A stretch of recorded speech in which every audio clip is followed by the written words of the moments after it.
I'm gonna do some like I'm also gonna put in some like open Q&A stuff as well. So if y'all have questions throughout, you can type them in. I may probably wait till the end to answer them. And again, my goal is to add different things once a month, different topics. If you guys have things specifically you want me to go over, feel free to DM me, message me, whatever, and I can incorporate it. I literally tend to do things based on like things I'm going through or questions people ask me throughout the week.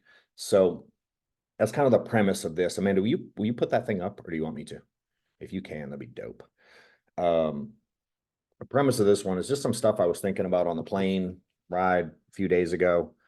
Um, going over, I don't know, I just decided to come up with some topics on some things that I had talked about in meetings, and a lot of agents ask me a lot of questions. A lot of the questions are the same. I see a lot of things on social, and I think a lot of people, myself included, overcomplicate this business. So I think I was in a meeting yesterday at Integrity's corporate office, and a bunch of the partners were there. And we got to spend some time with Brian Adams, who's CEO of Integrity, and just some of our partners internally. And someone brought up there was a few of us meeting together, and he had said he was talking about some things that helped him throughout the years from my buddy Mark. And he talked about what helped him there. And I always love when people say things that I've helped them with. Almost always, it's that I've helped people simplify things, and I don't overcomplicate it, which is a compliment for me because I can overcomplicate a lot of things. Um, Sometimes I like way overthink things. And so I had to learn how to make this business really simple. And then I had to learn how to articulate it in a simple way because y'all overcomplicate it too. And this business is really easy. And how can I see it and see them, Amanda? I don't like that I can't see everyone. I don't like just talking at a screen. I'm weird. And maybe we take it off, like just put it on, take it off. I don't know what I'm gonna do. But I do like to see people too. So you might have to come down here and fix it because I hate not seeing them. Um, but anyway, so I'm going to go through monthly and just go through different things. And my goal is to help people just being honest, make a fuck ton of money in the business, help a lot of people get paid. And I think the more I do that, like we have a chart on my office in my office on the wall, and it's like just help people get paid. Like that's our goal. If I can help a bunch of people get paid, things have always worked out for me. And I think for you guys, if you're looking to build something, like if that's the focus, like Brian Adams was doing this presentation yesterday.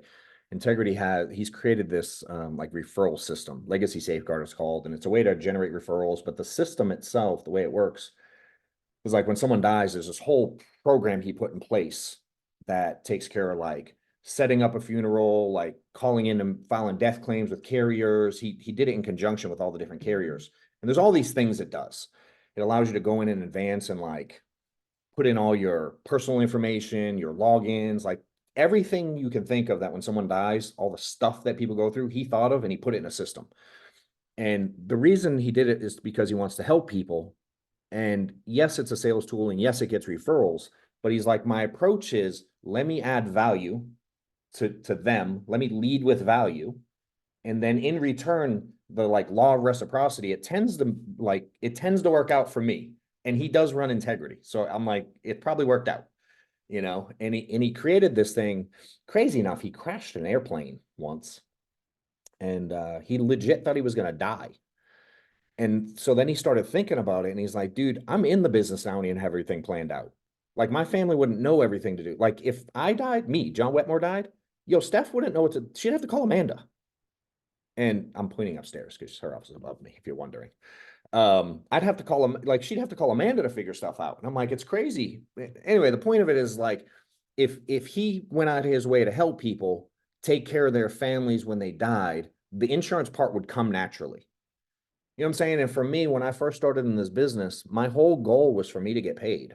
I started building because I wanted overrides. Like I wanted to print money, and I didn't do really well. I didn't print money and I didn't get many overrides. And when I changed the perspective to one, let me sell a lot, and then two, just help people make money, dude, the overrides came like literally by mistake. So the thing that y'all saw on the screen, that's kind of like step one, system. And some people think system and they think like CRMs and the new fanciest automation and AI and all this shit. And I'm like, I don't know if Chase is on here. I know I see you on, Alexis, but he did a post in a group today, or maybe it was yesterday. And I loved it because he was like, the newest this, the newest that, and the newest this thing. He goes, you don't need none of that shit to succeed in this business. And I think when people start, y'all are hunting, or your agents are hunting for the newest tool, the newest trick, the newest thing, the newest script, the newest like magic pill to make to have success in the business. And not that those things aren't important, because they do help. But what I always say is like, insurance has been around like 200 years. And prior to like 20 years ago, there was literally no technology, period. And the insurance industry has been $1 trillion industry before any of us started in it. And they didn't need any of the fancy stuff to do. Again, not saying it doesn't help. All I'm saying is like people overcomplicate stuff. So for me, the system of like how to scale something is really simple. Like you learn the business, and you can learn this thing in the most simple way. I was at a Cody Askins event this week, and some lady there was like, there's 450 CRMs now. Which one is the best one? And I'm like, if you ask 100 people, you're going to get 100 different answers. There is real no best one. And I was like, dude, I made $500,000 with no CRM, writing people's name down on a piece of paper, like a blank, literally like a scrap blank piece of paper, writing down names and tally marks on how many phone calls I made. And I just wrote down like 8 o'clock, 9 o'clock, 10 o'clock. Bob has an appointment at 8. Steve has an appointment at 9. And I made $500,000 without any system, quote unquote. So it can't, again, not saying you shouldn't use one or don't use one. I'm saying sometimes people overcomplicate things, and that causes them to make less money. So for me, again, the concept of scaling is learn how to do something yourself. Like if you want to have a bunch of people selling a shitload of insurance, you should probably sell a shitload of insurance. It's going to be really hard for you to teach people to be successful if you don't make no money. Now, it doesn't mean you can't recruit when you're not making money, but you shouldn't be the one training them. You should promote the person who's making a shitload of money, who's helping you, versus you trying to own everything. So it's like, you got to learn how to get to another, whatever level you want to get to. I want to make 100 grand, 250 grand, 500, $1 million, whatever it is. Learn that, and learn it from someone who's doing it. Don't learn it from someone who's not. Don't post in those stupid insurance Facebook groups and ask them how to do it, because you're just going to get into a keyboard fight with random people on the internet. Like, learn it from someone that's actually doing it. Someone added me to, I saw someone laughing, like someone added me to one of those groups this week, because I'm in none of them. The only one I'm in is Joe Campers, because he controls it, the insurance syndicate. But someone tagged me in it, and it added me to like the life insurance something group. And I was in it for 2 days, and it was the most negative information on my feed I've seen in years. And I removed myself from the group this morning because I couldn't handle the negativity. So it's like scaling is, again, real easy. Learn something, teach someone what you learned, meaning help them make money. And then to really scale, like you can grow a decent amount if you just teach a bunch of people how to sell insurance. But to really scale, you've got to be able to teach someone how to teach others, which is a trick in and of itself. So meaning, if I teach Amanda to sell a bunch of insurance, cool. And then I can teach Bob and Tony and Joe and Sue, whoever, all good. But there's a limit, because I can only talk to so many people in a day. I can only recruit so many more if I'm the only one teaching everybody. But if I then go and I teach Amanda to then teach Alexis how to do everything, and she now knows how to teach it, I don't only have to like mess in that group a lot, or the burden for me is a lot less anyway. So I'm like, if I can duplicate myself, so I duplicate myself in sales, and then I duplicate myself in the teaching of sales, in the teaching of making money. And that's how I've scaled this whole thing. So I'd learned how to do stuff from someone else. And then I taught a handful, like I had like 30, 40 people direct to me selling. And then of those 30, 40 direct, maybe like 5, like really built something big. We have probably 50 that build to some level, but like 5 direct that were like, I want to do what you do. and I taught them to do everything, all the systems, all the process, all the way I buy leads, the way I teach agents, the way I teach phone script, the way I simplify things. And then I have 5 people literally doing, excuse me, what I do all day long. And that's what blew us up. When I figured that out, our volume, like our team volume, we were in 2017. I think we were doing like 400 grand a month, roughly. And that was basically just me hiring, recruiting people. And then 2018, we got up to like 800 grand a month or something, which was decent. And I just had some managers kind of hiring, but I wasn't really like teaching it at scale the way I just said. When I really figured this out, that I had to teach someone else how to teach instead of me being the answer guy, and kind of trusting others to take on leadership roles and do trainings and just literally teach them the details. 2019, from 800 grand, at the end of 2019, we were doing 2.5 million a month. Like we tripled in 1 year from this concept. And I'm like, had I done that sooner, imagine where we could be today. You know, and then fast forward now, we're doing, hell, we do more than a week now. I think we did like 4.5 million this week. So again, shit, I hit that. Again, learn it, teach someone to teach it. Really simple concept. And as I start to do more of these, we'll dive into even deeper things. There's only so deep I'm going to get on these basic level calls. A couple of things we are doing that I'm going to bring up. Amanda, I can't see the chat thing at the same time. Here it is. I can see this. Will you post we're going to do the next one of these that I'm going to do. Why do I have 3/17? It must be 4/17, right? April 17th. Is that right, Amanda? Yes, April 17th. April 17th, 2 p.m., same thing. She's going to post a link to register for it. If you want to get on, great. You want to share it, great. You want to have your team on, awesome. So there's another Zoom link there. It'll be on the website and stuff, and things is updated as well. And then I'm going to start doing we used to do this in the office a lot, and I kind of miss it. So we're going to start doing some in-office stuff to where now you have to come to my office. Like, it is what it is. Come, there's no charge to get in. I'm not one of those deals. But May 2nd, we're going to start doing it once a month. So I'm going to do this once a month, and in office once a month. And then we're going to have we're going to host a team once a month, and they're going to be opposite weeks. So basically every week we'll do one thing. My office is in Atlanta. I say Atlanta, but if you're from Atlanta, I'm in Kennesaw. We're going to do that May 2nd. I don't know what day of the week that is, Amanda. If they can obviously figure it out, but I don't know, or I'd say. And we're going to do 9 to 3. So we're going to let people dial and do whatever you do, and do whatever you got to do. We'll just be here. You'll be able to meet my staff. We got sometimes, maybe we'll doing a staff meeting. We're going to have lunch, I think, at 12. And then I'm going to do like a 12:30 to 2:30, like in depth, like we're going to train on details. And I'm going to do those once a month. So the next one, I lost the page, May 2nd, whatever day. What day is it? You just got me curious now, Amanda. It's a Thursday. Thursday, May 2nd. Cool. So I'm going to do the training 12:30 to 2:30. We're going to have lunch, probably catered something, sandwiches, something simple.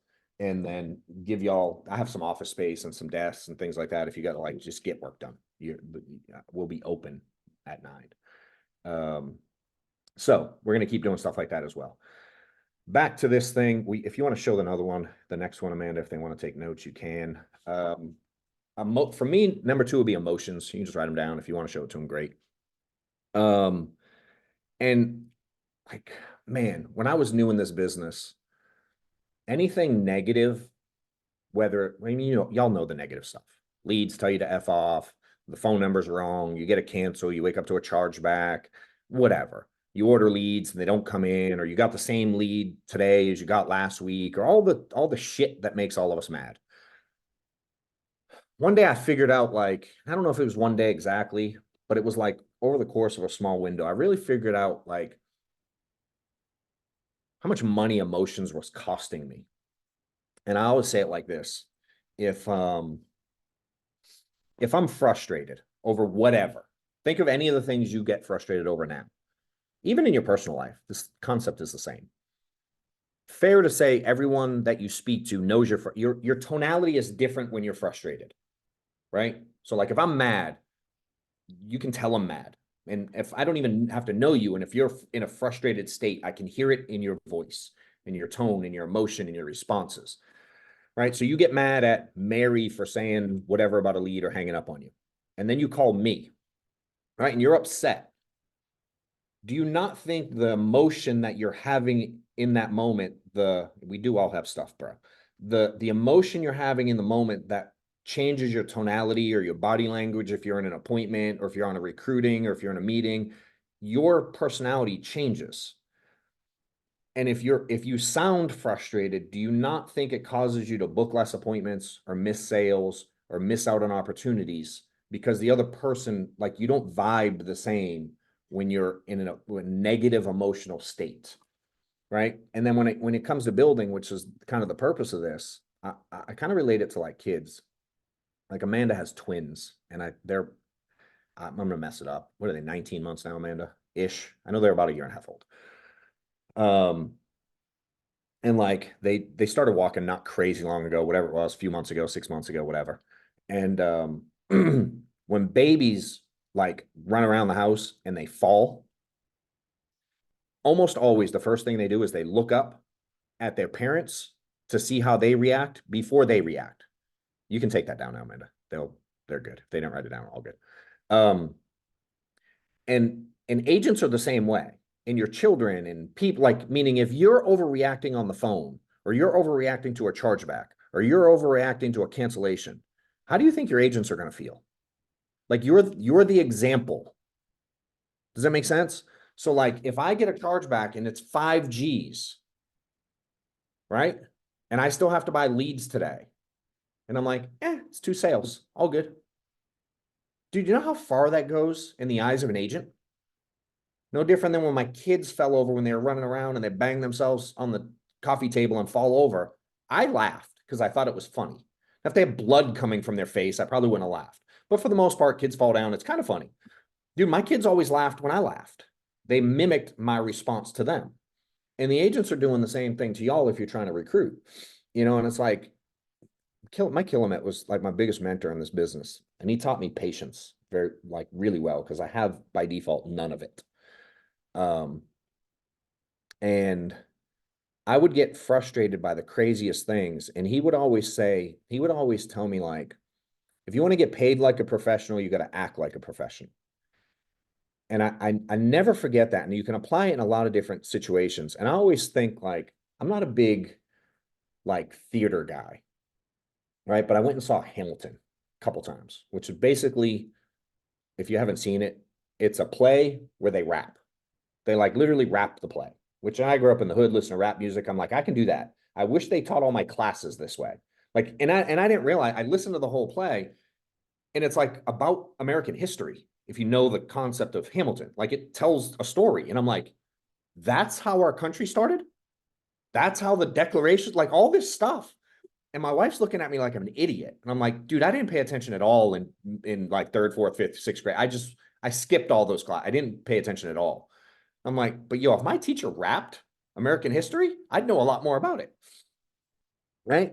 And so I say, as I'm watching these, I remember one day I was watching Hamilton and I saw it in New York twice, which was cool to see it like on Broadway.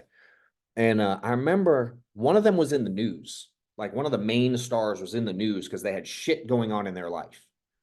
Can you imagine if, like, live during the play, we saw his shit come through during his performance? How bad that would be of a play. And then if you had to give a review on that play, how would you rate that performance? Right? I'd give it a negative review. I'm like, they sucked. They had a bad day. Their wife did this, their kid did this, and they didn't even want to show up on the play today. They were miserable. They barely sang the words the right way, and they just had no emotion with it, and they were just foul on stage. That would suck. And I started, and obviously the revenue from the play, Amanda will type the date. The revenue from the play would be hurt. They'd make less money. It'd be less popular. They wouldn't have gone on tour. And I started thinking, like, when I'm sitting with clients, ain't it kind of the same thing? Like, aren't I supposed to be somewhat performing in a sense? Aren't I supposed to be like an athlete or a professional actor? Or like, shouldn't I be on my game when I'm calling clients or recruiting or training or dealing with situations? Shouldn't I be on? And I never looked at the business the same after that. And every time I would start to get frustrated, I would think, imagine if I were on stage and I showed emotion. Like I'm so weak, I show emotion to everyone watching me, you know? And I had to learn that I had to have a different level of control. And so these are kind of out of order, but they're all related. Intentionality is on there. And I started going like, how intentional do they have to be during the play to have, and they do it twice a day, two performances a day, every day of the week, which is mind boggling that they perform and they stay on that often. And I think it's like a 3 hour play or something stupid. It's like obnoxiously long. Right. And so I'm like, well, that makes sense why that play made however many gajillion dollars it made. And so I started thinking like intentionality. And I'm like, all right, well, if I need to be intentional, like how easy is it to not show emotion when I'm on the phone, even if I'm mad? Like it's not that complicated. You know what I'm saying? Like you and I, Brian, have had these talks. And I'm like, because we're similar. And you send me those voice memos sometimes of like what the clients say when you piss them off. You know what I'm saying? And I'm like, I used to be like that. But dude, you should have more control now because you know it don't work. Does that make sense? And when I'm building, dude, if I'm showing that it's okay to be emotional, dude, these agents are going to be a train wreck. You know, my kids would be a train wreck. And I am by default emotional. Like, come sit in my office and ask Amanda stories. We were talking about one today, funny enough. What was it about, Amanda? What did I say? Oh, some payment, some bill didn't get paid today.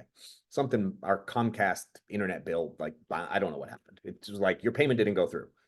So I sent it to her. And she's like, yeah, something with the bank. I'm like, whatever, all good.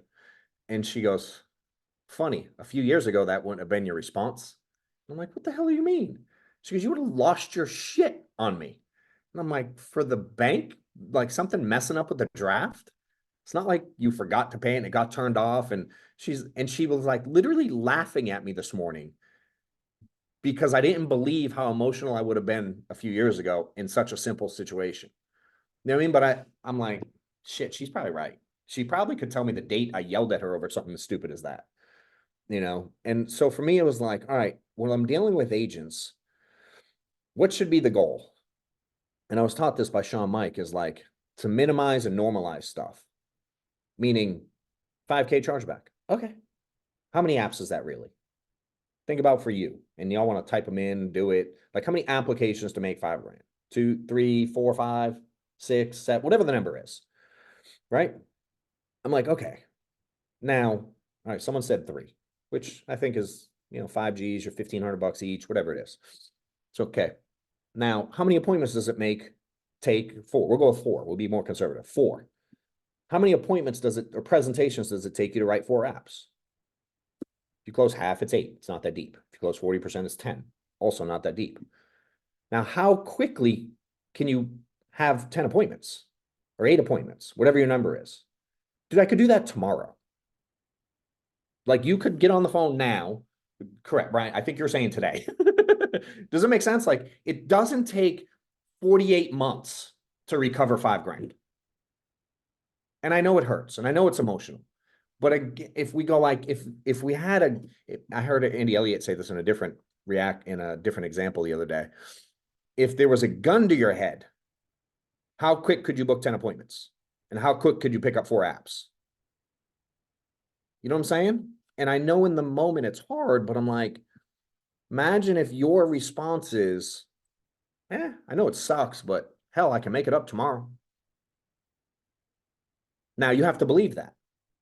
So I don't know if you believe that. Now I've done it. I've been in a bad state. I've been broke as shit and I've had a big chargeback and I had to buy leads and I had to pay for personal stuff and my mortgage was due and I didn't have a bunch of money in the bank, but I'm like, yeah, I could go run 15 appointments tomorrow and pick up 7 apps.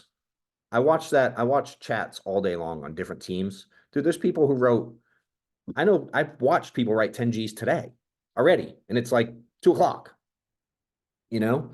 And so for me, I was like, can I minimize and normalize things? Meaning 5 grand in a chargeback. All right, happens sometimes. 3 people canceled today. Happens sometimes. It's part of the game. No different than in baseball. Sometimes the greatest player, think of your favorite athlete ever in baseball.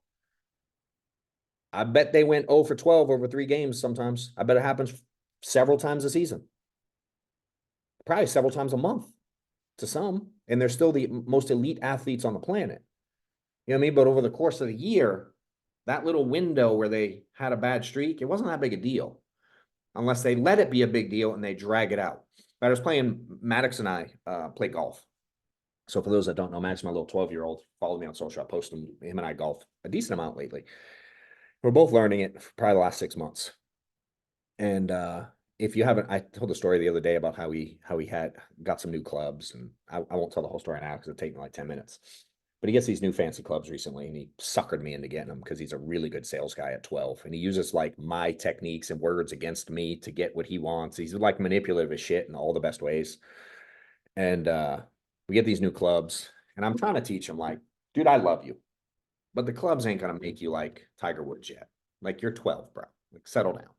Like, I'm glad you get frustrated. I'm glad he gets frustrated when he does bad because he wants to do better. But I hate that he gets so frustrated he drags it out. You know what I mean? There's like this weird balance because I don't want him to not, because there's some kids that do poorly and they giggle in the dugout after. And I'm like, you just struck out like 6 times today. How are you giggling? Like, you should be mad. So me and Maddox were playing the other day. He gets his new clubs and he thinks he's going to hit him like 700 yards. And I'm like, do you want to warm up today, like at the driving range first? And he's like, nah, we're good. Let's just go play. He goes, I'm still warm from 2 days ago. I'm like, what does that even mean? But okay. So we get on the course and we start playing. And dude, he stinks it up. Like, he's hitting, and Maddox can sometimes stroke the ball. He's tall lefty and he's got some power. And so he stinks it up. And we're on like hole 6. And his shoulders are shrugged, his head is down, and every shot he hits it and it doesn't go where he wants, and he bangs the club off the ground. And I'm like, bro, you have been mad for 6 holes now. Do you realize it's not helping yet? Have you figured it out? Like, it's not working. Dude, get over it. Like, and I tell him, I'm like, I'm so excited you're frustrated with your performance and you want to do better. What I dislike is that you've let it go on for 45 minutes and you're still sucking. Bro, you're 12. We're supposed to be having fun out here. You will get better with reps. Relax, dude. It's okay to have a bad day. Watch ESPN. Some professional golfer this weekend at whatever that tour was they all played on sucked ass this weekend. Like, it happens. I'm like, can you just have fun? And he hits a ball. The next one, he hits it like crap. And I'm like, no. I took his club. I'm like, hit it, get up there and just, dude, don't even think, just go hit the ball. He's like, no, well, I'm driving to the next hole. So I take his club and I toss it up by the, where you hit the green, where you hit it, the, whatever the hell it's called, the tee box. And so then he has to go get his, I'm like, we're not leaving this hole till you hit that ball with a smile on your face. So he walks up just to appease me. Doesn't get ready, do the little wiggle golfers do. He just gets up there and he hits it, and dude, the ball goes, he smokes it down the middle. And I'm like, no emotion, dude. Imagine that. Last 3 holes, dude, we have a blast. He makes a fucking eagle on one hole. Like, it's a par 5, and he gets it on the green within 4 feet of the cup in 2 shots. And I'm like, and he plays from the kitty tee, whatever blue, whatever hell tee it is. But nonetheless, it's still, for his age, a par 5. You know what I mean? And I'm like, and I literally tell him, I'm like, dude, you hear me talk to agents all day long. This applies to you now and it applies to you as an adult. If you let emotions get you, it's a wrap. You know? And we're all smart enough to know when we're being emotional. You know, and the other piece I'll talk to Chuts on is like this victim mentality. That's one of the most frustrating things to me about agents is like, you blame all the other shit in the world for the reason you lack success. And I did it too. I blame lead vendors. I blame carriers. I blame product. Brian, you get mad when a carrier's e-app is down. You know what I mean? Like, dude, shit happens, bro. And I'm picking on you because I can only see 4 people on my screen, and you're one of them. Just an FYI. You know, so soon it'll be someone else. And we have a relationship. I know you can handle it. So, like, stop blaming the world for your lack of success. You know what I mean? Like, everything you do that doesn't turn out the way you want. Imagine if you could just sit down and go, even if someone else or something else was at fault, You can't control that shit anyway. What could you have done to change the situation? Either in advance or in the moment. You know what I mean? Like, what part of it do you control? And if you take ownership of getting yourself there, meaning, let's just say we have a bad batch of leads and you spent $500 this week and you didn't make any money and your bills are due and you're annoyed as shit at Bob, the lead vendor. Well, dude, you did get yourself at a point where you are worried about $500 as an adult. Like, you got yourself there. Had you not done all the things that led up to that, do I have to fix something? If you had not done all, are you gonna make it better for me? Fuck yeah, thank you. Oh, Amanda's bomb. That's way better. Shit, thank you. Now I can see like 20 of y'all. You're off the hook, Brian. I got others. Now I see, let's see a bunch of people now. But it's like, what could you have done? Why did you allow yourself to be in that situation? Maybe that's the real problem, because I'm not trying to be an ass. If you made $1 million this year, you wouldn't give a shit about that bad batch of leads. You know what I'm saying? And it's like, I know some of y'all are new and that's hard. Some of those things are hard to fathom, but I'm telling you, if you want to build something, you got to figure this shit out. What's up, Mendenhall? I see you now too. What's up, dude? I loved it. I loved it. I need to get some of that. My man. So like, just be careful of your words, and then like, and when you learn how to, like, I can banter like this with Brian because I was him. You know what I mean? And I'm like, yeah, Chase, go call your leads. Seriously, that could be the whole call. Go call your fucking leads. The call's over. And teach people to do that. you know. But it's like, just don't get caught up on that stuff. And I see it so much. Most people in life blame someone else for the lack of whatever it is they think they deserve. And I'm like, can we just stop? You know what I'm saying? Just get over yourself, be a professional, and figure out how to control the things you can control. And again, keep in mind, others are watching. You know what I'm saying? And if you can't learn that level of control, everyone watching you is going to copy you. And they'll probably, if you sell a bunch, your agents are probably only going to sell half. It's the weirdest dynamic ever. And if you act like, for lack of a better word, if you act like a bitch at a level 5, bro, they're going to probably be a level 10. Does it make sense? It's the wildest dynamic. So you have to be aware of that stuff every day. And I'm still imperfect in 9,000 different ways a day. But I've learned to catch it and move on. Just own it. I probably apologize to a man. What does that say? Things that matter, things that I control, what I should focus on. I like that. I've seen that somewhere. That's someone's stuff. I don't remember who, but I've seen that. I like it a lot. But there are some days where I'm like, and thankfully, like Amanda or some other people around me, you should allow people to tell you when you're being that way. If you have someone that you can like, that you love and trust in your corner, in your world, in your personal life, in your business life, that's allowed to tell you. So Mike Killamet was allowed to tell me. Amanda is allowed to tell me. Stephanie is allowed to tell me. And I promise you they do. You know what I mean? So if I'm acting like she'll just, now Amanda will give me a dirty look. And I'm like, I'm doing it again, aren't I? She's like, yes. Sorry, apologize, my bad. And when we move on, you know what I mean? I don't let it linger like Maddox did for 6 holes of golf and like y'all do for 3 days on the phone.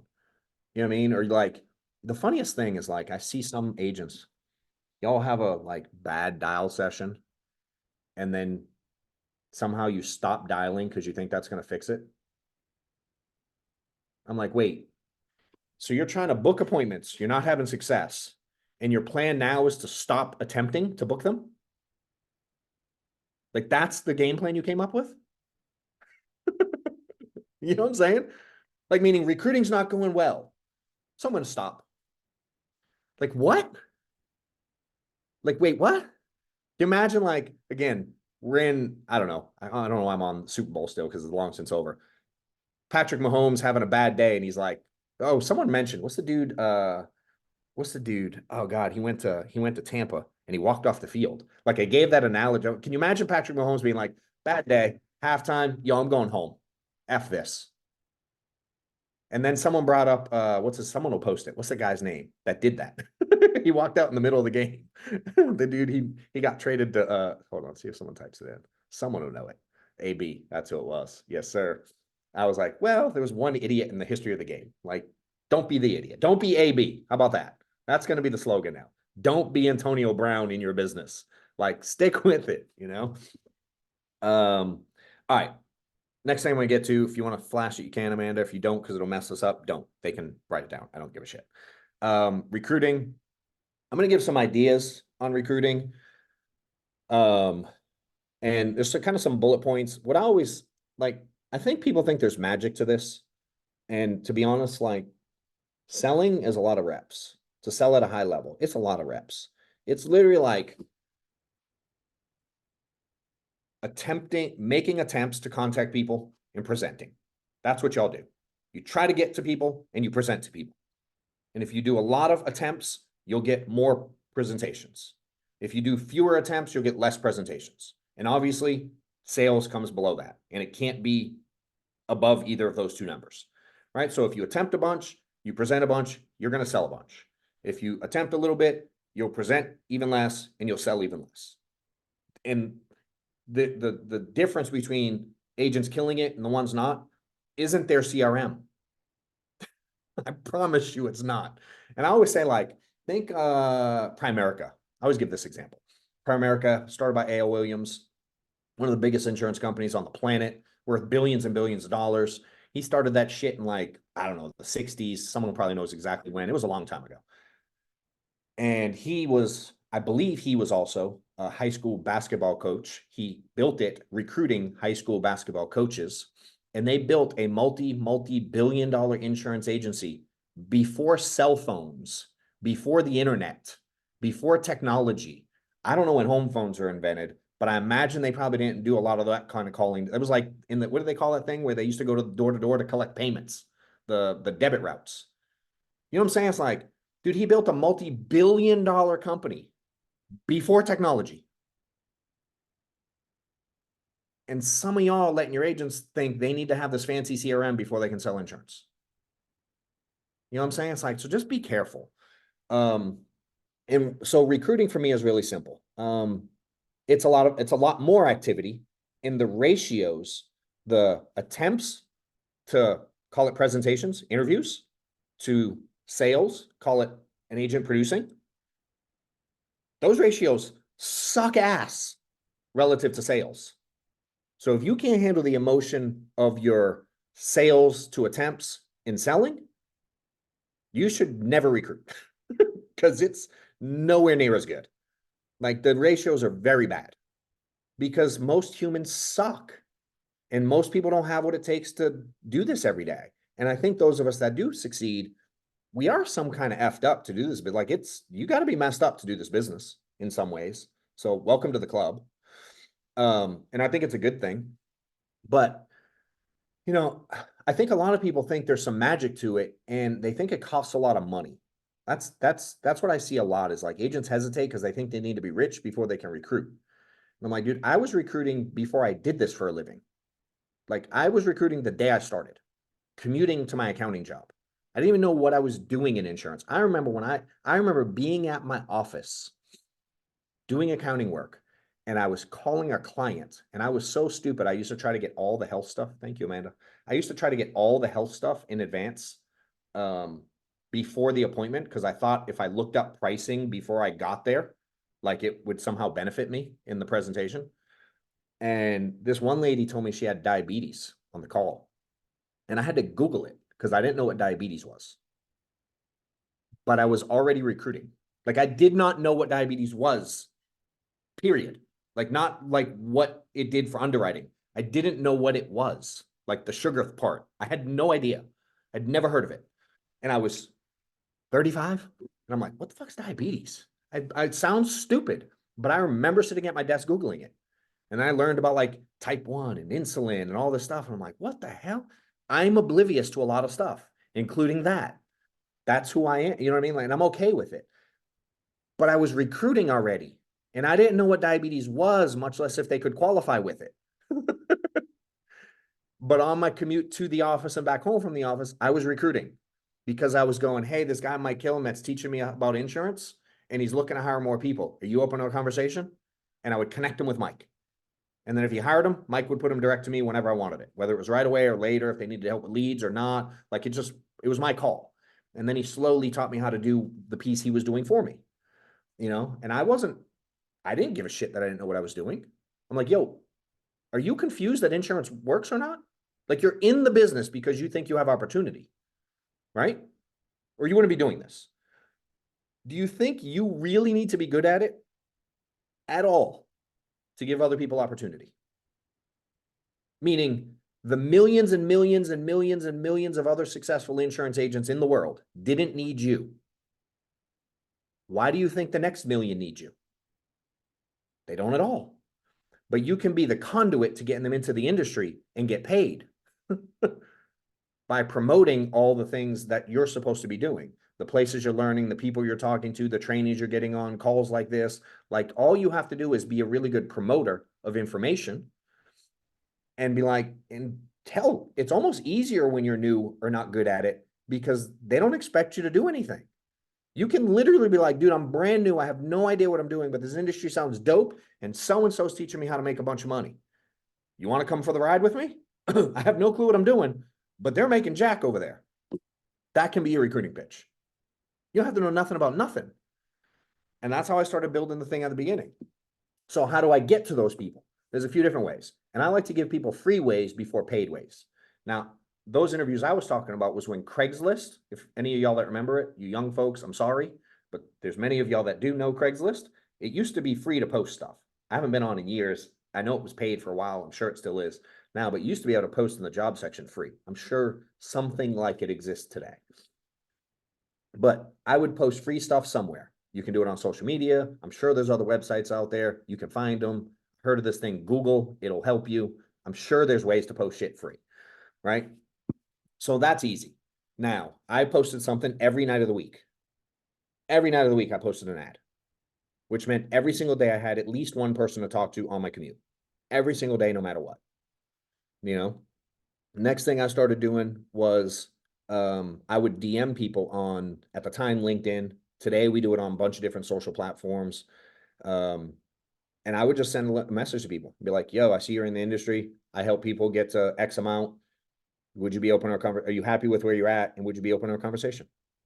That was it. And after I sold a bunch, I could say, hey, I sold 460 grand this year. Are you happy with where you're at? Are you open to a conversation? And I would send 100 a day, every day of the week. And I would get 3 to 5 people a day to talk to, all free.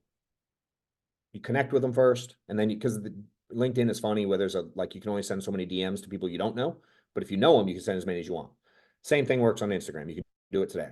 We use a service today because time versus money. I don't personally send DMs anymore. I pay. We have this direct agent recruiting platform we use, and they send VA send the DMs for the initial DM only.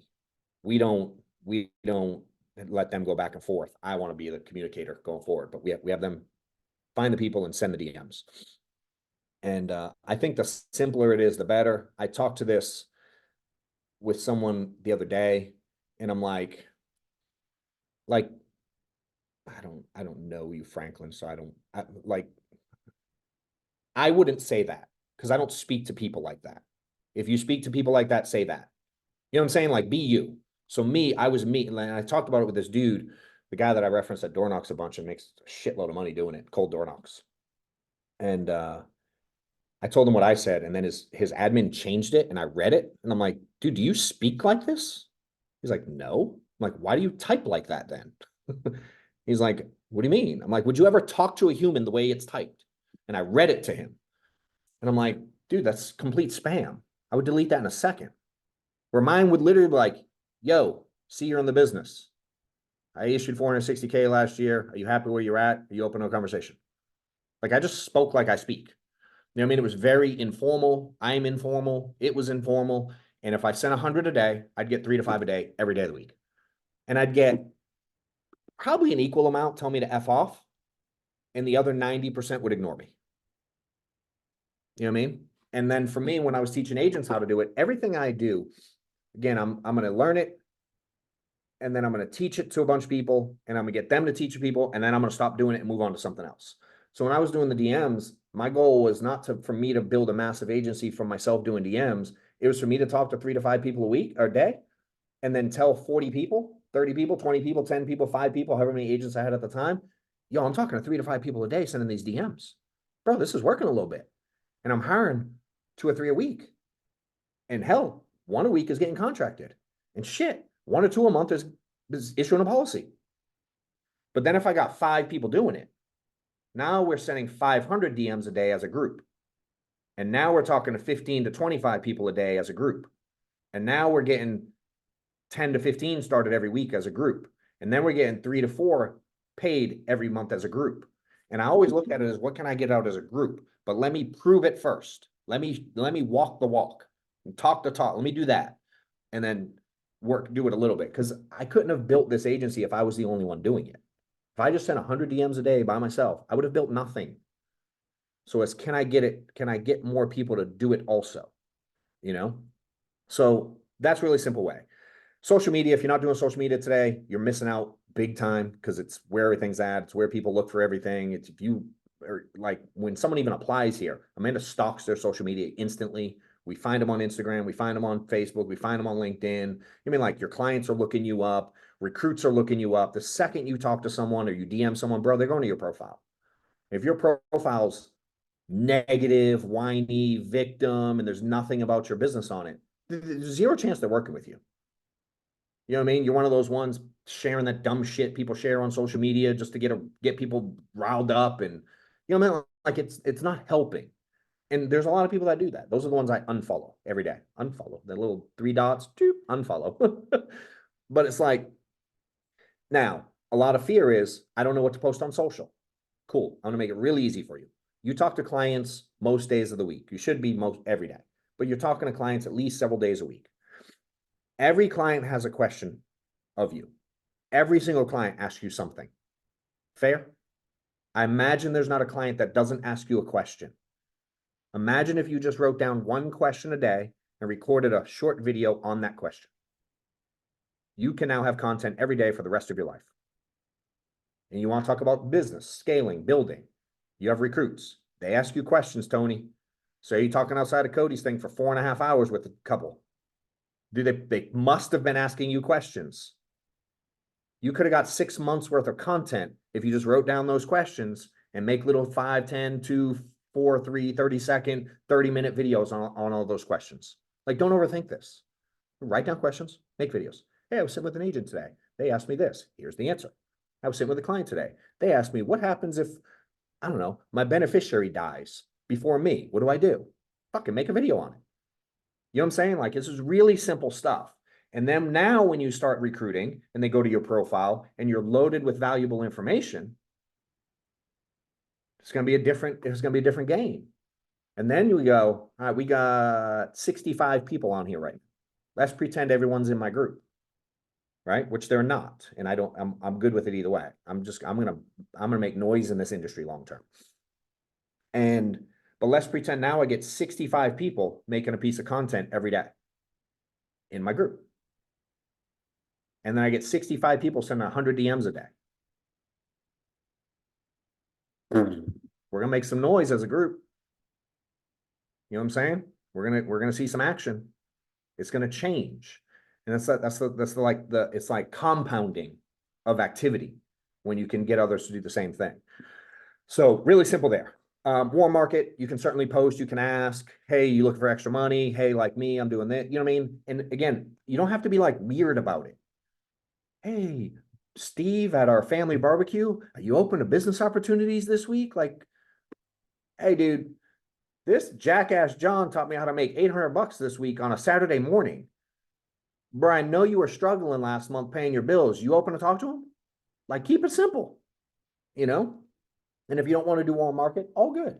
But again, I wasn't a big, like, I didn't tell any of my family or friends, some friends-ish, but I didn't really do it with my family just because I felt weird. But I didn't know the approach at the beginning because no one had these conversations with me. But I did always have stuff on social. So I have had people come to me that way. But I really built through cold market. And I'll tell you the last cold market thing, and then I'll tell you the approach that I really did. So again, we all talk to clients, right? Let's say you're seeing, I should say 30 a week because that's how many you should be seeing. But I would say on average, probably in this group, I bet five, maybe 10 people a week y'all are seeing on average. Imagine if all 5 or 10 clients you saw, I know, Tony, me too, bro. But it's the reality.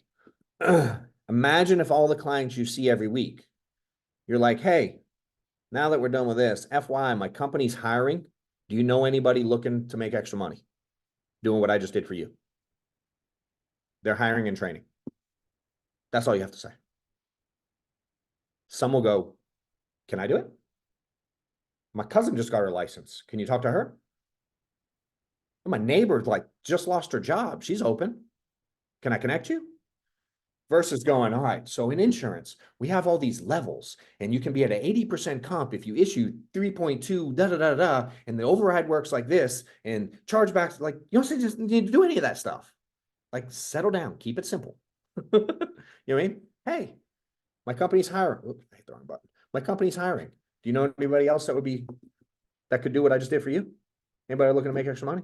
Simple as shit. But again, you say it 10, 20, 30 times a week. Over the course of the year, it's a few hundred people. You not think if you say it to a few hundred people, you're going to get a couple? You know what I mean? And even if you only get a couple who only issue, call it 20 grand a month combined out of a few people, and you're making 10 points, do this 2 G's a month.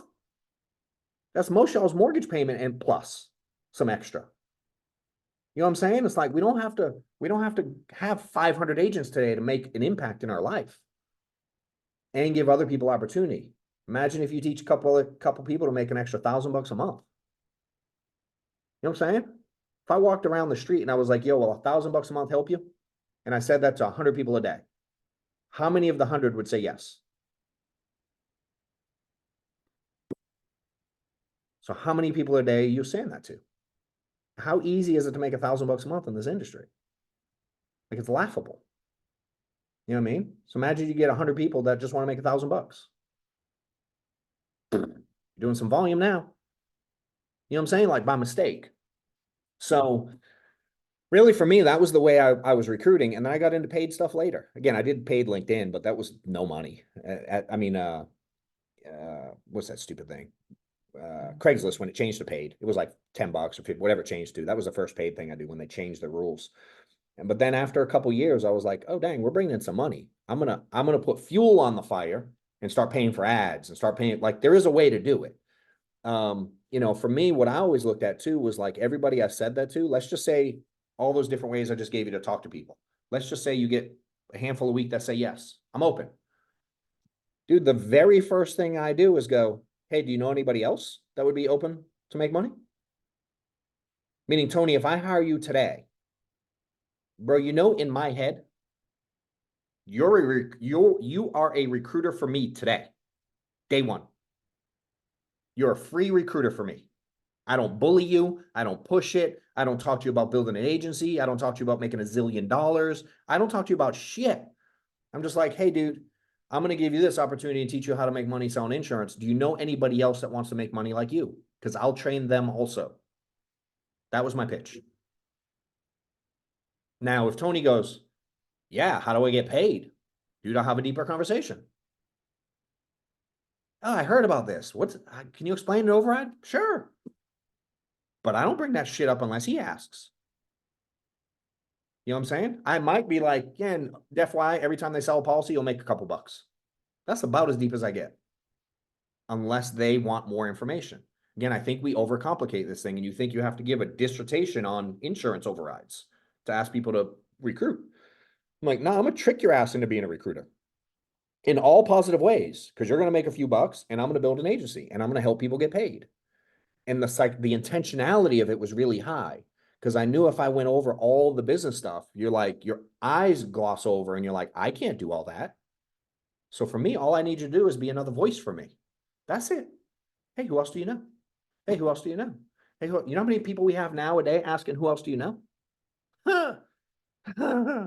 We got some people, which means I don't have to do it anymore. Recruits call me now. Like, I just get calls all the time. And I text them to Brian and other people. I'm like, yo, call this guy. Hey, call this one. Hey, I get DMs. Hey, call this guy. You know what I mean? But immediately, as soon as someone comes in, they're a recruiter. And I have a group. I did this. I went to, I used to fly to Utah to sell. It was obviously in home days, it was direct mail, mortgage leads. And at the time, our company was newer and we didn't have a lot of lead vendors.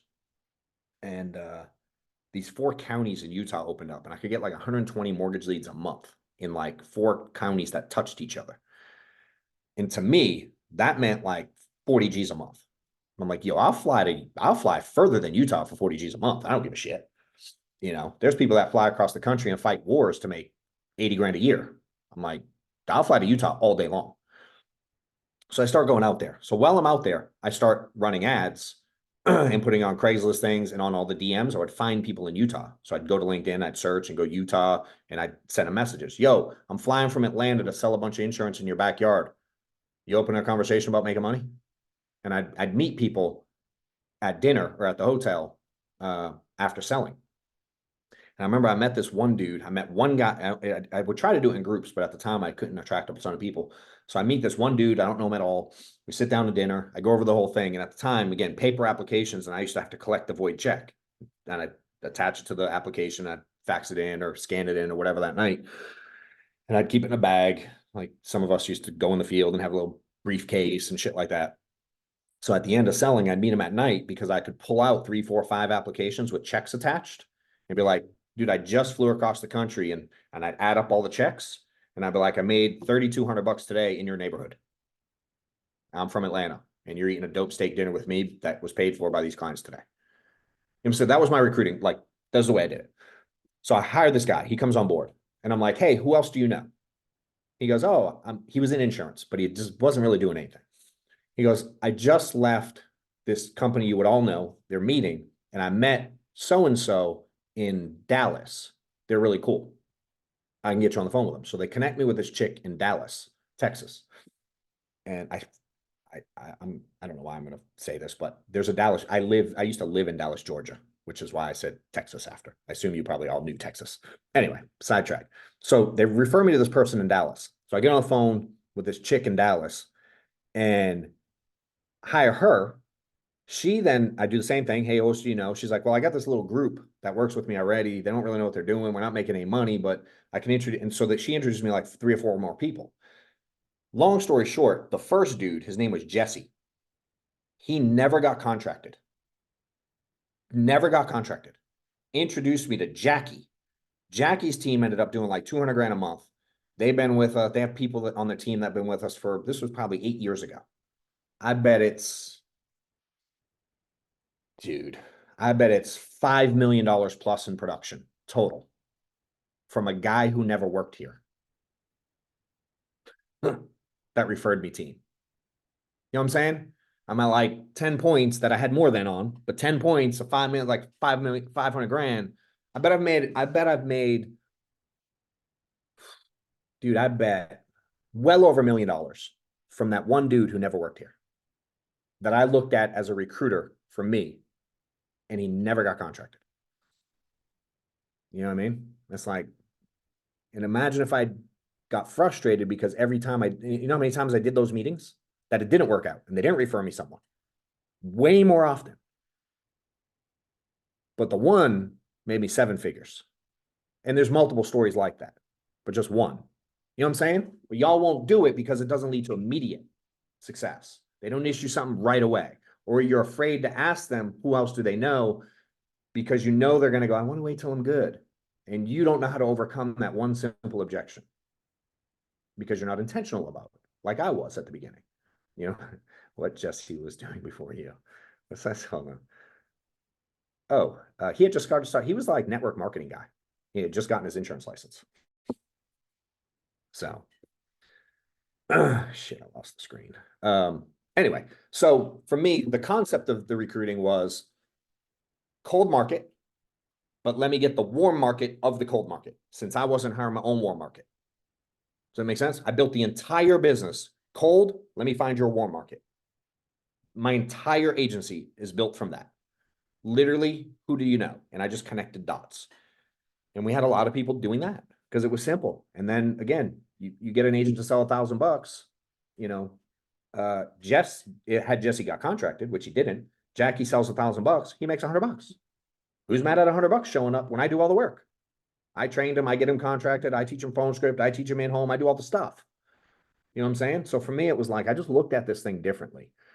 Last thing I'm gonna touch on, if it showed Amanda who to focus on. And then if you have any questions, you can put them out. I'm not gonna take crazy long on this one, I don't think. But I was taught this phrase, and I think about it every day of my life. Leadership is taken, not given. And if you're trying to recruit at all, most people go like, hey, he's gonna be my next group. I'm gonna make him my next manager. You know what I mean? And you look at someone and you try to like make them your next leader. You can take it off, man. I'm good. And I know for sure you'll never be able to like bop someone on the head with like a magic wand and make them your next big group. It will never happen. And I used to think I could control that a lot, you know, because a lot of people said they wanted to build and recruit. And I'd be like, dope, I'm gonna make you my next guy. You're my right-hand girl. You're the one. And the more I tried that, the less it worked, you know? And I started looking for, it's a really simple concept to me. Let's say you have however many agents you have, if you have any. And if you don't have any direct agents, think about agents in your agency, Crossline, someone else, like just agents you know. Think about either your directs that you have in your group, or for the purpose of this exercise, just agents you know in general in the business. Okay. And then go, of those people you're thinking of, who stands out the most? I bet everyone has someone come to mind right away. Like you don't have to think. And I didn't even say, well, who stands out the most in what? I just asked a really generic question. And almost everyone has someone come right to mind. And that person tends to come right to mind because they on their own show leadership qualities. They show like maybe more discipline than most. You don't have to get them up. Maybe they're more positive. Like they do more of the right things, whether or not you do shit. They just have it naturally. And when I started focusing on who stands out from a crowd, and then I went like, yo, come over here. Hey, I got questions. And I just start talking to them, get to know them a little bit more, build a relationship with them a little bit, challenge them a little bit more. You know what I mean? Like, see if there's something there. See if they want more out of life. See what they can handle. Maybe they can run a call. Maybe they can run a training. Hey, how about those agents that are helping other agents that aren't even in their group and they're not getting paid on? That fucker stands out to me. I'm like, yo, come over here. You know what I mean? I want to help that person. And the more I started paying attention to who stands out, man, this thing got easy because I didn't have to beg anybody to like do. Now there are limits. People hit ceilings. Maybe they stand out today, but in 6 months or a year, they're done. They can't go any further. That happens too. You know, I always relate it to like, I just got into the office from the airport, and I'm bougie, so I skipped the airport today. And I pay for this little service that I don't have to go in the airport. It's really dope. But when I do go in the airport in Atlanta, there's this annoying train that's packed like fucking sardines. If you've ever been in the Atlanta airport, and it takes you from all the gates. And I can't stand it. When me and Amanda do go in, we walk from whatever gate we're in to baggage claim because I don't want to get on the train with all the people. And but I always think about that train, and it stops. Like if we get on at whatever, it goes T gate, A, B, C, D, E, international baggage claim. And then it goes backwards. It's all day long. And it makes stops everywhere. And at every stop, what happens? The train doors open, right? And a bunch of people get off, and a bunch more people get on. And then the doors close, and it goes to B gate. And a bunch of people get off, and a bunch more get on. The doors close, goes to the next gate. Now I'm on the whole way because I'm going to baggage claim. I ain't getting off. And I relate that to this business, right? And the business is like that train. I'm going the entire distance, and I'm not going to stop. I'm going all day long from end to end. I am not stopping. But at every stop, and there's different stops in the business, agents get off my train and new ones get on as long as I'm recruiting. that make sense? Or teaching people to recruit. I love you, Brian, but if you get off the train today, Brian ain't stopping. I don't give a shit. If you don't give a shit, I don't. Why do I? If you don't care about your family enough to do this, what do I give a shit? You know what I'm saying? I'm not going to drag you down the train to get to the bags. We all know the bags are there. And the bag is here in this business too. There's a big ass bag if you do this right, waiting for all of you, you know? And for me, it's like, I just understand some are going to get off and new ones are going to get on all the time. And the ones that I think are going to stay on the train, weird, dude, those are the ones that get off a lot. It's wild. And then all of a sudden, some fucking kid out of nowhere gets on and is like, what's up, dude? And that's my guy. And I never saw it coming, but I was paying attention to who stood out. And at the time, the dude I thought was going to be the guy didn't stand out anymore. He got off the train and some new dude stands out and he starts doing things more like leadership style. And and it can be simple stuff. Dude, every meeting I go to now, no matter where I go, if there's a meeting in a room with a bunch of agents and there's think of someone sitting in the front of a room in a whiteboard teaching, and you get all these agents in chairs learning. 100% of meetings you go to that you, and I hope you all pay attention to the next one because it's fun. It's a fun exercise for me. The agents will make a fucking mess of the room. The chairs will be all out of order. The potato chip bags will be on the floor. The sweet tea cups will be on the floor. Like your shit's everywhere. Nobody ever like erases the whiteboard. It's really weird. Like if you go to a training, you tend to like, I'm the trainer. I'm like, oh shit, I have to erase the last person's stuff. It's really wild. If you watch like the dynamic of people. And at the end of every meeting, I'll wait a second and I watch. And there's always someone, always, who stays behind and helps the person who organized the meeting clean up. Every fucking time there's someone. And most people take their shit and they leave. But there's always one or two that stay behind and like, hey, can I help? Can I watch this? Can I do the dishes? I'm thinking one that they have a kitchen in there. So like last one I was there, some agent. She was like, hey, I'll do all the dishes. You know what I mean? And someone else was like, and I go erase the whiteboard because it irks me that people don't. I'm a weirdo. So I do that, but I just watch that. And I'm like, that stands out to me. Little things like that. I would take that agent aside and be like, hey, and I wouldn't like make a big deal of it, but I would get to know that person a little bit more. They're taking the lead. No one had to ask them to clean up y'all shit. They just do it. You know what I'm saying? And simple stuff like that, it can be, and for me, I learned that helped people. So in my world with Killamette, I would do that for him because I noticed after the meeting, he was always the one having to stay late and clean everything up. So I started staying late and cleaning up with him. You know what that got me? One-on-one time with a dude making millions of dollars because I was cleaning up bags of chips and cups and organizing chairs because he had another meeting coming up the next week or the next day or whatever it was. That stood out to him. You know what I mean? We had a meeting one time. Think like I'm like Cody's event, right? We had similar for our company. So our agency. So we'd pay for a hotel and we'd pay for maybe lunch and we'd pay for whatever and the water in the back and the sweet tea. Dude, go to a hotel and you buy like the sweet tea, dude, it's like $25 a gallon for shit like that at a hotel. It's obnoxious what they charge. A whiteboard at a hotel is like $500 for the day. It's stupid what they charge. So we're starting to do these events. Killamette's running them. I'm not in charge of nothing, but I'm recruiting, going, hey, Killamette's teaching me. You open a conversation and people are coming in and I'm getting agents to go to these trainings. And he sets the agenda. He brings everybody in town. He puts who's talking about what. He organizes the mics and the speakers and all the stuff and the sweet tea and the waters in the back. He takes care of everything. We just show up and learn how to make money. So one day, I show up and I'm probably a couple years into the business at this point, have a few agents, nothing major, handful maybe. And we go to this event, hotel, and I show up and I bring him a check for $1,000. And he's like, what the fuck's this for? I went, I'm sure this isn't free. He went, but I've been doing this at this point, I think he'd been doing it like 4 or 5 years. He goes, dude, I'm 4 or 5 years into this business. You're the first person that's ever brought me a check. I was like, cool. And I walked away. Stood out. I became his right-hand guy. And I wouldn't be here on this Zoom without that dude. You know what I'm saying? Something simple as that.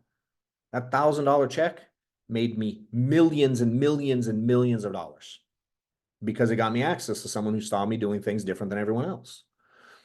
You know what I'm saying? And it's like, I challenge you to not only do it, but to look for it, you know? Any questions before we wrap? I can talk all day. If y'all got shit to do, you can go, but I don't mind answering a couple questions. I don't want to take too long. But certainly happy to answer any if you have. Why is this question? Can you make this come back, Amanda? Mine's like, oh, there it is. I think I got it. Yeah, if y'all have anything, again, we're gonna do, for those that missed it, April 17th. Will you put the link in again, Amanda, please? And I assume they can go to the website. I'm gonna guess you can go to johnwetmore.com under events, I would guess. And if not, Amanda will make it work. But she'll put out a link, and then we'll message it out too. For that. And then the office is May 2nd, Thursday, May 2nd. Again, we'll be here by 9, or y'all will be allowed in by 9. And I'll train probably 12:30 to 2:30. And then again, in person will be a lot of fun because I like the interactive stuff. Again, if anyone has a question, please post it. I think I can see them all. Yeah, I see all the thank yous. Dope. Sorry, I'm trying to multitask. Hey, John, I What's just up? gotta say thank you. Oh, You know I love you. Thank you're you so much. you're very welcome. I'm one of those that get in that bad space, and I know it takes me sooner to get out than it used to, but how do I get out of it sooner? Out of a bad space, Yeah. like mental, Mm-hmm. stop thinking it's any more complicated than just stopping. I mean, you gotta want to not be that way. You know what I mean? And I'm Yeah. weird, dude. I talk to myself. Like you remember back in the day, those cartoons, maybe it's still this way, I don't know. But the cartoons that had like the thing on each shoulder. It's like the little Mm-hmm. devil remember that? Yeah. But it was all one person. Like it was still me, but it's my bad side, my good side. You just gotta like smack the shit out of that bad side. You know what I mean? Like I yell at myself. I'm weird. Like, so when I'm thinking stupid, I'm like, dude, stop being a fucking asshole. Cut it out. I'm negative by default. My default thought is typically negative. I want to fucking kill people. I get frustrated. I think people did something to me on purpose. Like my default is be mad. This takes control, girl. But I don't want to be that way as a human. I don't like that about me. I hate it. Does that make sense? I don't like that default. So now y'all would probably know that about me. But internally, dude, if I'm 40, I'll be 47 in, I don't know, a week or two, whatever it is, the 28th. This is a battle every day. Dude, I want to sleep in a lot. I want to not go to the gym. Last night I was at dinner and with a couple buddies that are in the business, and we eat good. And then we ordered like dessert. Like you ever like I was full from the bread. Like full. And then we got a bunch of wine, which fills you up a bunch more. And then we got appetizers, like 4 of them, because we couldn't decide what we wanted. So we're like, fuck it, get them all. And then a salad came out. And then we shared 3 entrees because we all wanted something different. And we're like, F it, we'll just share them. So we got like this fish and we got this pork chop and we got some steak. And then it was like, do you want dessert? And I'm like, can I be honest?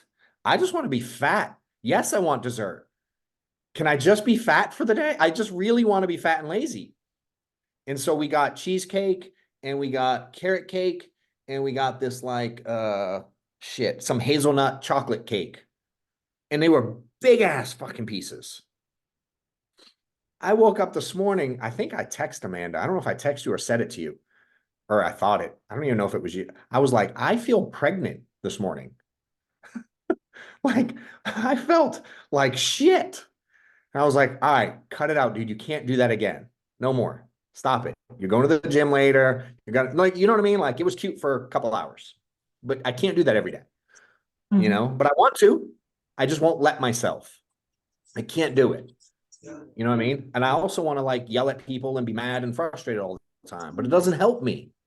It doesn't help my purpose. You know what I'm saying? So I have to be, and here's what I learned. When you do that, fair to say it doesn't help you, right?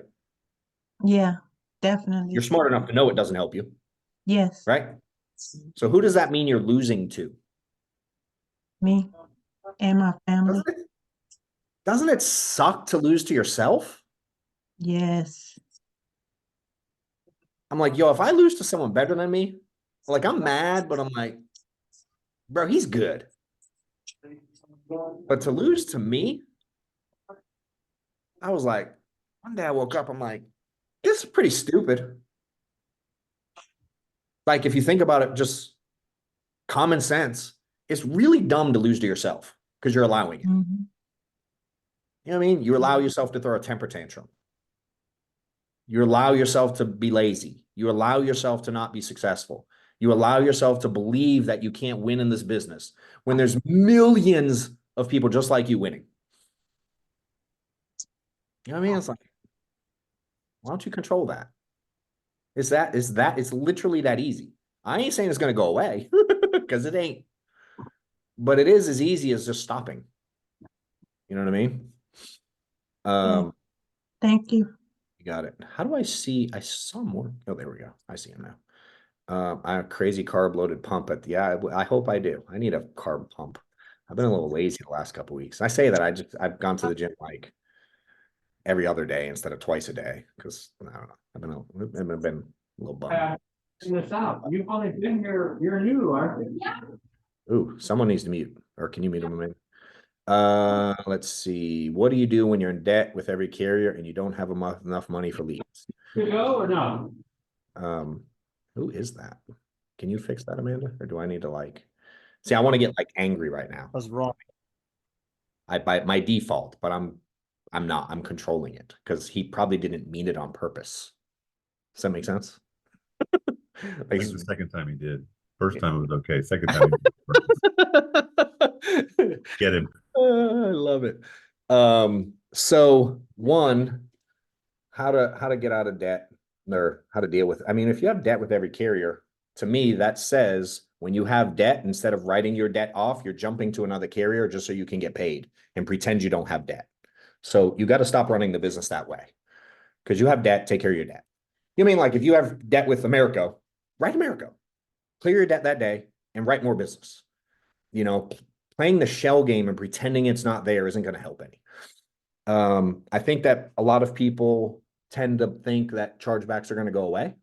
They're never going away, ever, ever, ever, ever, ever, ever, ever, ever going away. Never are they going away. And in fact, when you write more business, you know what happens? And men and all, if I go from 10 G's a month to 60 G's a month like you, do I get more or less chargebacks, bro? You're gonna have more. Like it's Hey, not. I was gonna ask you a real quick question, real quick. I gotta run. Go. I'm on I'll my let you cut birthday line. I love vacation. it. But listen, sorry. How often is this, man? Is it weekly? I'm doing this particular one right now. I'm going to do monthly. I'm also going to do an in-person monthly. That's a different week. And then I'm going to do an agency monthly. That's a different week. So every week I'm going to have something. It's just not going to be this style. I'm going to mix it up because I get bored. So please make sure I get it. I got a random text. I'm like, let me jump on this. That's is because good you're a stuff, lead man. now, bro. Hey, man, I'm glad I'm a lead. I appreciate you, man. Keep me in the loop. I want to be on all of them, all right? I got you. Hey, I ain't forgot about our call last week. Let's connect. All right, man, we will. Talk to you. All right, back to, so the thing with the carrier, you are in the hole now, right? So it's like, change what you're doing going forward. Like, stop writing with 27 carriers or 3 or 5 or however many, unless necessary. But to get out of the hole that you're in, so we have a agent, Jorge. Amanda, can you I don't know if you have it. Can you share? I would love, I'm going to get this dude like more followers on social because I love him. I think it's like do you have it or do you need me to tell you what it is? I know roughly what it is. Are you talking Jorge. about his TikTok? Yeah. Yeah, I'll post it. Yeah, put it in. So this dude, Jorge, is in our group. I go to a meeting one day and I think we're in Austin. Is that where we were, Amanda, when I met him? San Antonio? I don't remember. Somewhere in Texas, I think. Houston. Houston, perfect. I was close. We go to Houston and I meet this dude and he asks me some questions. We start going back and forth. I'll spare the story. And I find out he's afraid to invest in leads. Like literally, like he's scared. He doesn't believe in himself enough to make phone calls, book appointments, and sell clients that he can make money on leads. Even though he watches his group is one of our biggest group. The group he's in is one of our biggest groups in our company, and they print fucking money. on leads. Like the average guy in this group's like there's an obnoxious amount of 50K a month producers. And they have 10 dudes doing over 100 grand a month personal production in this group. So he sees it, but for whatever reason, doesn't believe in himself. So I'm like, I don't understand. So what do you do? We start talking, and then he tells me, I said, how much are you issuing? He's like, I don't know. This was in October. He goes, I'm at about 350 grand for the year. I'm like, wait, what? Like, you're afraid of how did you get the 350 if you're afraid? Right? So I'm like lost. I'm confused. And I'm trying to figure it out. He's like, and his question was, can I start door knocking before 11 a.m.? That was his question. I didn't know how to answer it because I had more questions first. So we get down this road of 350 a month, and I'm like, wait, what's your schedule, dude? Like leads? He's like, I don't do leads. And we start going. I'm like, what do you do? He's like, I just cold door knock. I'm like, wait, what do you mean cold door knock? He's like, no, I'm like, without leads, like people that didn't fill something out. He's like, yeah, I just go around neighborhoods. And he goes to apartment complexes and knocks on doors and says like, hey, I'm the insurance. I wish I could like mimic him, but I couldn't do it because he's Spanish and I can't do a Spanish accent, and he's the greatest dude. But he doesn't have like, if I had to rate his script on a scale of 1 to 10, it's nowhere near a 10. But his work ethic is like a 40. And he does it live on TikTok. He door knocks live on TikTok all the time. And I coach him once a month, one-on-one. I don't do one-on-ones with almost anyone. But this fucking kid wants it so bad. He's willing to cold door knock 100 doors a day to take care of his family.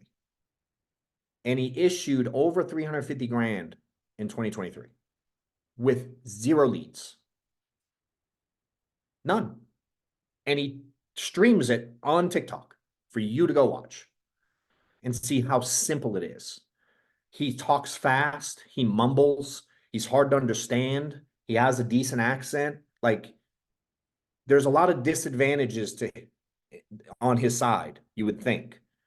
But dude, he just outworks it. And he's so nice.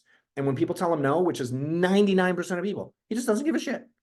Doesn't care at all. You know, so I keep coaching him on how to like do, like he used to door knock and he would like he was afraid to show his phone. So it would like only see his shoes. So he'd be walking on TikTok and you'd only see his shoes. I'm like, yo, can you like show us what the hell you're doing? Like, we want to see you knocking on the door and see you with clients. So I'm just trying to tweak what he does. But it's like, did you post it, man? It's like 18. He used to be a truck driver. That's why I was thinking, oh, he changed it. That's his thing now? Fuck yeah. I like it. He's a good listener. It used to be like 18 wheel or something because he was a truck driver before. And he got into insurance, afraid to buy leads, and he just bangs on doors. 350 G's, no leads. So yeah, Jorge, yes, Joe, if you know him. He's a boss.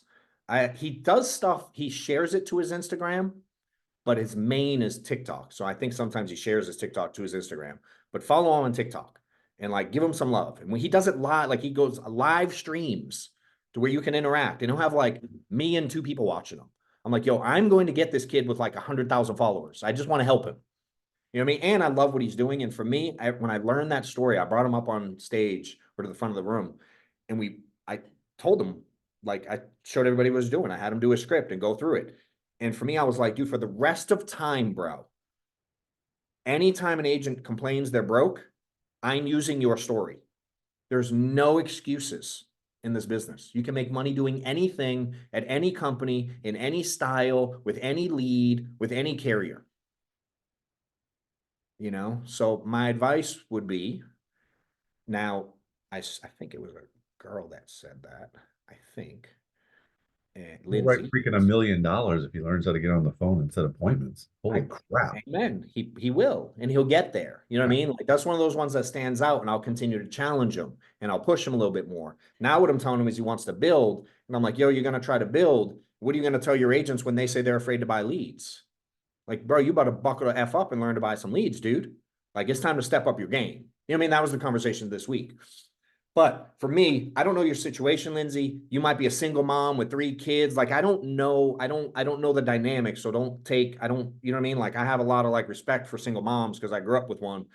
And again, I don't know your situation, but you're going to have to find a way to get out. There's no other answer than either get a job to make some money, which probably sounds like a shitty idea, or get out there and find clients. You can hold a sign up like Chase Instead of saying, call your effing leads, you can say, I sell insurance.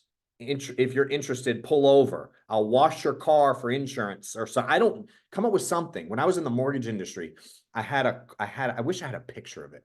I didn't take a picture because I didn't like social media at all then. I really don't now, but I do it. I had a truck, like a Tahoe or something. This was like in 2006. So it's been a minute.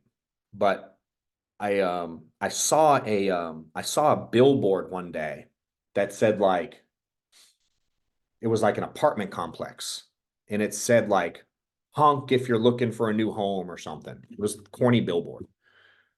And I thought, I'm in the mortgage industry. Fuck, honk if you need a mortgage would be cool as shit. So I put bright yellow letters on the back of my truck that said honk if you need a mortgage, and I had my cell phone number. I got calls every day.